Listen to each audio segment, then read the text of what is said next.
마틴 쿠퍼. 여러분 굉장히 친숙한 사람이에요, 사실.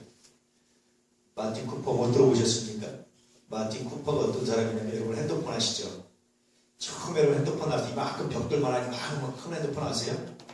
그 핸드폰을 처음으로 개발한 사람, 이동전화를 처음으로 개발한 사람이 마틴 쿠퍼입니다. 이 사람이 대학을 졸업하고 이걸 개발하고 싶은데 잘 모르겠으니까 그 당시에 이런 연구의 선두주자가 조지라는 사람인데, 조지한테 가서 나 당신의 조지로 써주시오. 월급 안 줘도 됩니다. 이렇게 쭉 얘기했는데, 조지가 그 사람을 채용을 안 합니다. 한참 후에 이 마틴 쿠퍼가 여러분 아시는 벽돌만한 큰 전화기, 이것 가지고 길거리에서 전화를 합니다. 조지한테. 나 이거 이동식 전화입니다. 예를 들면, 그리고 이제 셀폰입니다 하고 이제 전화를 합니다. 그래서 많은 사람들이 마틴 쿠퍼한테 와서, 이야, 당신 대단합니다. 만약에 당신이 조지 밑에 들어가서 일했다면 아마 지금 당신의 이름이 나는 게 아니라 조지의 이름이 났을 텐데, 당신 대단합니다 라고 말했더니 마틴 쿠퍼가 이런 말을 합니다. 아니요, 내가 조지의 밑에 들어갔으면 지금도 핸드폰을 만들지 못했을 겁니다. 왜냐면 조지 그때까지 못 만들고 있으니까, 조지가 시키는 대로 연구해야 됐으니까 못 만들었다는 거예요. 조지가 나를 거절해준 덕분에 내가 비로소 핸드폰을 만들었습니다. 여러분, 거절당한 그 순간이 사실은 기회입니다. 회사에 들어갈 때 회사에서 거절당하고, 내가 어떤 제안을 했는데 그 제안이 거절당하고, 내가 뭘 하려고 했는데 그것이 거절당했을 때가 뭡니까? 기회라니까요. 대부분의 많은 사람들은 그것을 포기해버리죠. 분노해버리죠. 화나죠. 원망하고 끝내죠. 근데 그것을 기회로 만드는 사람, 그럼 이때부터 나는 다시 시작하겠다. 전혀 다른 방식으로. 아마 조지가 연구하던 방식으로 했으면 핸드폰은 뭐 훨씬 뒤에 나왔든지 그랬을 겁니다. 전혀 다른 방식으로 했기 때문에 그래서 핸드폰을 만들 수 있었다. 이제 이런 얘기거든요. 거절의 그 순간은 방법이 바뀌어야 되는 거예요. 제가 간혹 이야기하죠. 제가 굉장히 좋아하는 말이 몇 개 있는데 그 중에 하나가 궁죽변 변직통이라는 말을 좋아합니다. 궁하면, 막히면 변할 시점이라는 거예요. 열심히 했는데 안 됐어요. 내가 최선을 했는데 안 됐어요. 그래서 뭐 하는 시점입니까? 변해야 될 시점이에요. 내가 최선을 다하는 방법을 변하든지 목적을 변하든지 뭔가 변화가 필요한 시점이라는 겁니다. 변화를 해야 된다는 거예요. 내가 변하지 않으면 여전히 나는 또 막히게 돼 있는 거예요. 그러니까 변해야 된다는 겁니다. 그렇게 변하면 변즉 통하게 돼 있다. 새로운 길이 열리게 돼 있다. 노장사상의 이야기인데 성경적 이야기도 합니다. 굉장히 재밌는 말이, 좋은 말이에요. 제가 이렇게 다 머릿속에 생각하는 말이에요. 뭔가 열심히 했는데 안 됐다. 이것은 변해야 되겠다. 내가 뭘 변할까? 어떤 것으로 변할까? 목적을 변화시킬까? 방법을 변화시킬까? 뭐를 변화시킬까? 이렇게 변화시킵니다. 변화시켜서 새롭게 시도하면요, 여러분 통하게 돼 있고 새로운 길이 열리고 그렇습니다. 일종의 이제 마틴 쿠퍼가 그 역할을 한 겁니다. 궁죽변이었습니다. 통했는데 시도했는데 안 됐어요. 그러니까 변화버리면 그럼 내가 먼저. 그래서 자기 스스로 다른 방식으로 연구해서 변적 통을 했던 것이 이제 마틴 쿠퍼의 시도였고요. 그래서 오늘날 우리가 계속 개량돼서 편리한 스마트폰을 여러분 쓰고 있는 건 누군가는 그렇게 도전했기 때문입니다. 다시 말씀드리지만 살아가면서 여러분의 시도가, 여러분의 목적이, 여러분의 계획이 좌절되고 중단됐을 때 냉철하게 그 자리에 서서 한번 검토해 보시길 축복합니다. 이유가 뭘까? 분노하고 거절당한 것에 아파하고 슬퍼하기보다 그 두 자리에서 돌아보는 지혜, 그리고 내가 변할 수 있는 기회를 갖는다는 것은 굉장히 큰 능력이다. 그렇게 보죠. 사실은요, 여러분 회개한다는 게 뭔지 아십니까? 우리가 하나님께 늘 예배 드리기 전에 돌아보고 나를 회개하잖아요. 회개한다는 것은요, 했는데 내가 실패한 거예요. 실패했을 때 뭐 하는 겁니까? 회개라는 것은 내가 변화한다는 거예요. 그래서 회개는 다른 말로 변화입니다. 회개는 다른 말로 나를 변화시키는 것이 회개의 또 다른 말입니다. 회개는 그냥 말만 하나님 잘못했습니다 끝나면 회개가 아니에요. 회개는 나를 변화시킬 수 있는 기회로 삼는 것이 회개입니다. 할렐루야. 그래서 그리스도인들이요, 제대로 신앙생활하면요, 여러분 삶의 아름다운 열매가, 아름다운 역사가 있을 수밖에 없어요. 이건 반드시 성공한다, 돈 많이 번다, 그렇게 얘기하는 건 아닙니다. 그런데 자기 삶의 가치를 만들어갑니다. 제대로 신앙생활을 하면. 그러니까 나는 우리 예한의 가족들이 제대로 신앙생활하는 사람이 되길 바라는 거예요. 여러분은 삶의 가치가 달라진다는 거예요. 세상을 바라보는 눈이 달라진다는 거예요. 도전했을 때, 실패했고 났을 때 내 삶의 가치를 저렇게 업그레이드 시킬 수 있는 것, 이것이 바로 기독교인들입니다. 굉장히 놀라운 겁니다. 회개는 바로 그런 겁니다. 그러므로 회개에 능한 사람, 탁월한 해결할 수 있는 사람, 그런 사람들 될 수 있기를 주님으로 축복합니다. 영국에서 인도를 식민지로 갖고 있었잖아요. 그래서 영국 사람들이 심심해서 골프장을 만들었어요. 만드는데 재밌는 게 인도에는 원숭이가 많잖아요. 딱 쳤는데 원숭이가 갖고 있다가 골프공을 아무데나 집어던지고 이렇게. 그래서 이게 아주 시끄럽게 골치 아파가지고 거기다 높은 펜스를 치는 거야. 이렇게 못 들어오게 원숭이가. 근데도 원숭이가 들어와서 여전히 다른 데 던지는 거예요. 그래서 골치 아파서 생각하다가 이 사람들이 한 가지 기발한 규칙을 하나 만듭니다. 원숭이가 집어서 던지면 인정해 주는 것으로, 그 자리에서 다시 시작하는 것으로. 근데 어떤 사람은 집어 던졌는데 홀인원에 행운을 맛보는 사람도 있고, 어떤 사람은 바로 홀 옆에 딱 떨어졌는데 멀리 다시 집어 던져서 이렇게 뭐 물에 빠지기도 하고, 아니 뭐 모래밭에 빠지기도 하고, 뭐 이렇게 이제 불운을 겪기도 하고. 이게 재밌는 거예요. 자기가 열심히 해서 딱 정확하게 보냈다는 끝이 아니라 그 다음에 뭐가 있습니까? 원숭이라는 변수 때문에 골프가 굉장히 재밌어지는 거예요. 자기 실력대로 안 되고. 그래서 그런 이제 새로운 룰을 만들어서 적응하기 시작하고 다시 시작하자. 원숭이가 던진 데서 또 다시 시작하는 것으로. 그렇게 이제 해서 행운도 오기도 하고 불행이 되기도 하고 여러 가지가 있지만 굉장히 중요한 사실을 하나 배웠다는 거죠. 그건 늘 원숭이의 변수가 있다는 거예요. 인생에는 여러분 늘 원숭이의 변수가 있다는 거 아십니까?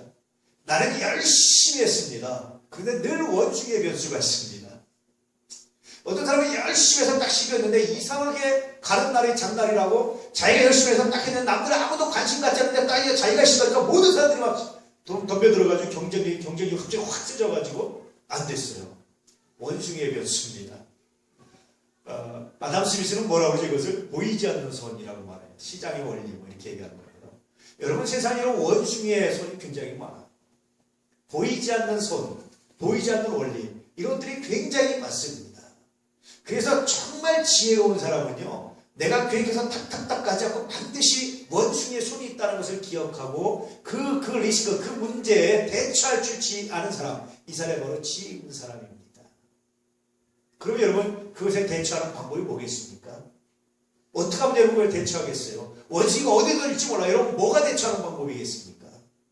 어떤 거겠습니까? 한번 좀 생각해 보시길 축복합니다. 자, 오늘 말씀을 한번 읽어보실까요? 시작.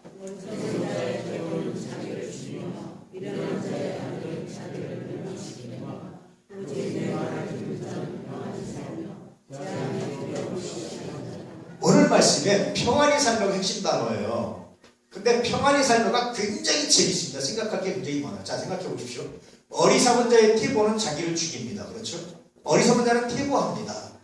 어저께 그만큼 오늘 이만큼 좀 덜 하면 되지. 내가 이제까지 열심히 했는데 이제 그만해도 되지. 태고입니다. 미련한 자는 대신 뭐합니까 또? 안일.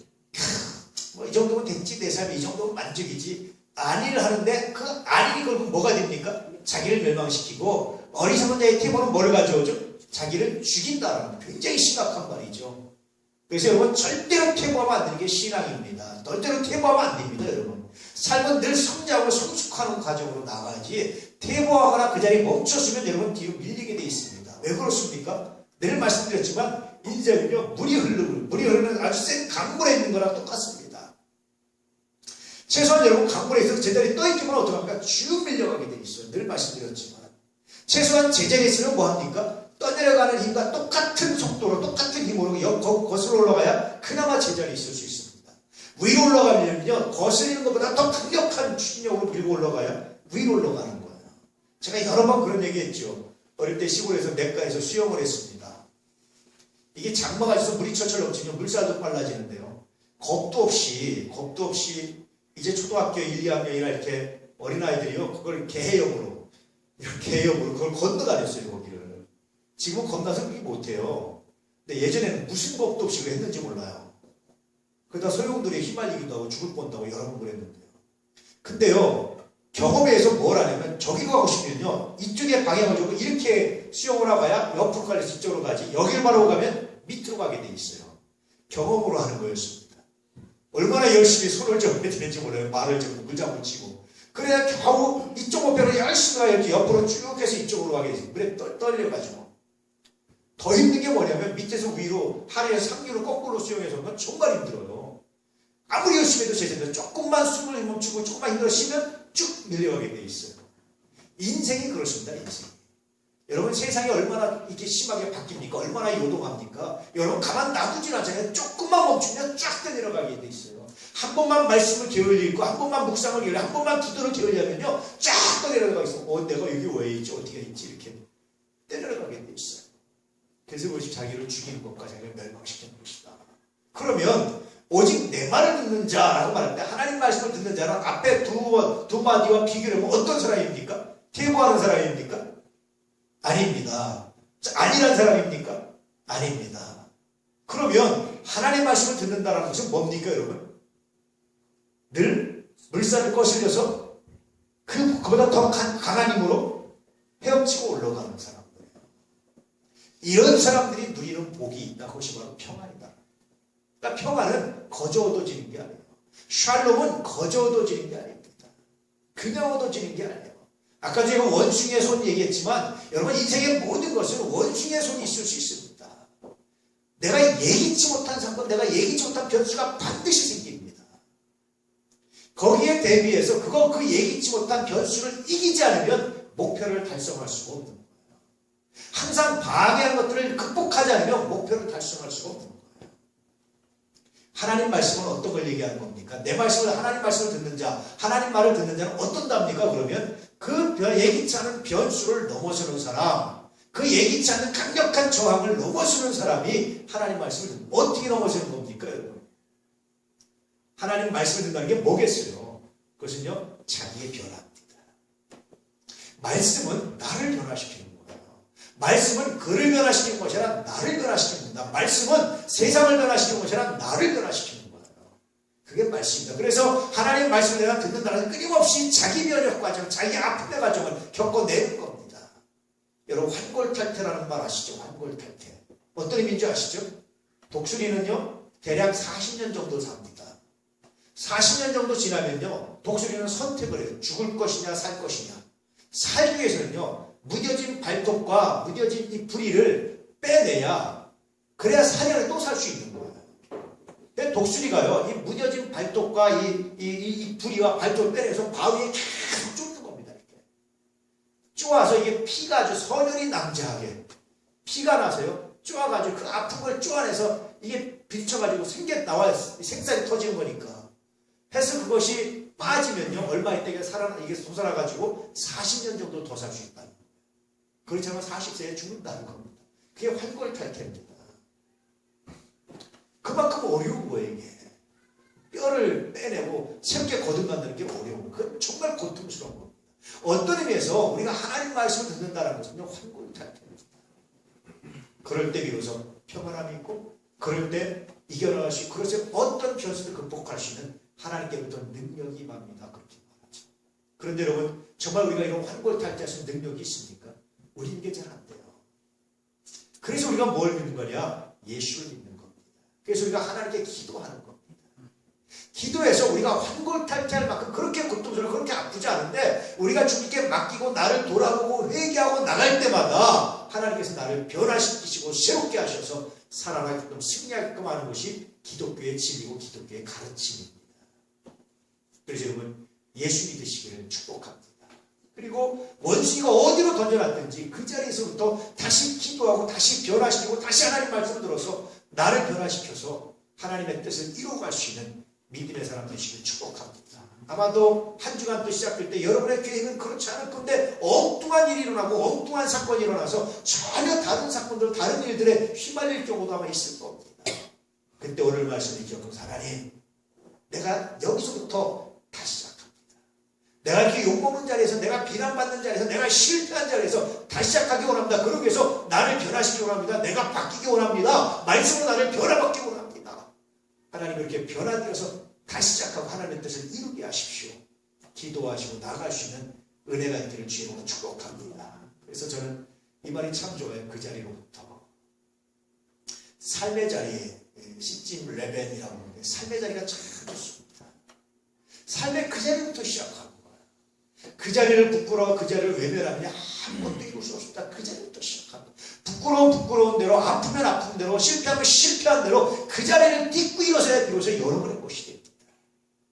그렇게 딛고 일어서서 여러분의 것을 새롭게 만들어 가시는 믿음의 사람들 되시길 축복합니다. 어떻게 해요? 회개함으로. 뭐라고요? 내가 변함으로. 무엇으로? 말씀으로. 말씀을 나로 맞춘 게 아니라 내가 말씀에 맞춘 힘으로 그렇게 변화하고 그 자리부터 새롭게 시작해서 새로운 역사를 만들어갈 수 있는 하나님의 사람들 되시기를 축복합니다.